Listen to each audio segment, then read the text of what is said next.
Avec G20 en maths, il n'y a jamais de problème, mais que des solutions.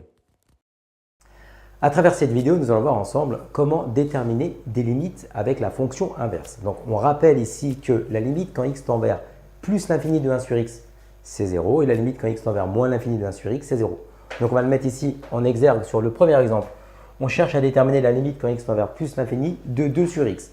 Donc déjà, dans un premier temps, on sait que limite quand x tend vers plus l'infini de 1 sur x, eh bien ici, ça fait 0. Ça, c'est le rappel.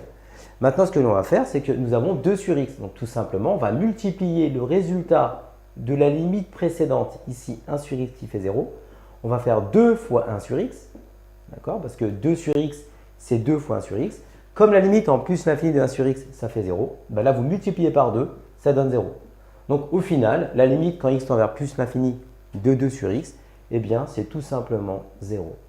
Donc en fait ici, deuxième exemple, nous avons la limite en moins l'infini cette fois-ci, quand x tend vers moins l'infini de 4 sur x.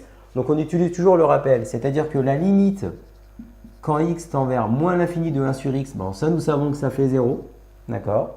Et nous allons multiplier par 4, parce que nous avons 4 sur x. Et donc le fait de faire la limite quand x tend vers moins l'infini de 4 sur x, d'accord? Donc c'est 4 fois 1 sur x, d'accord?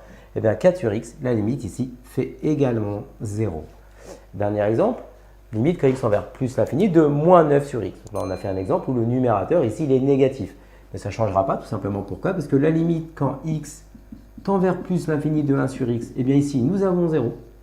Et là, nous allons multiplier par moins 9. Et donc, limite quand x tend vers plus l'infini de moins 9 fois 1 sur x, qui est en fait exactement l'écriture de moins 9 sur x, et bien ici, tout simplement, ça va nous donner 0. Donc ainsi, on peut écrire que eh bien, la limite recherchée, la limite quand x tend vers plus l'infini, ici de moins 9 sur x, ça donne 0.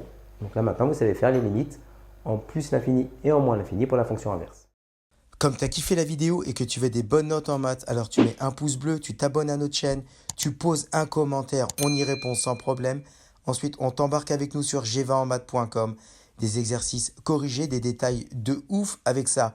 Plus d'excuses pour pas avoir de bonnes notes en maths. Et bien sûr, rendez-vous sur nos réseaux sociaux.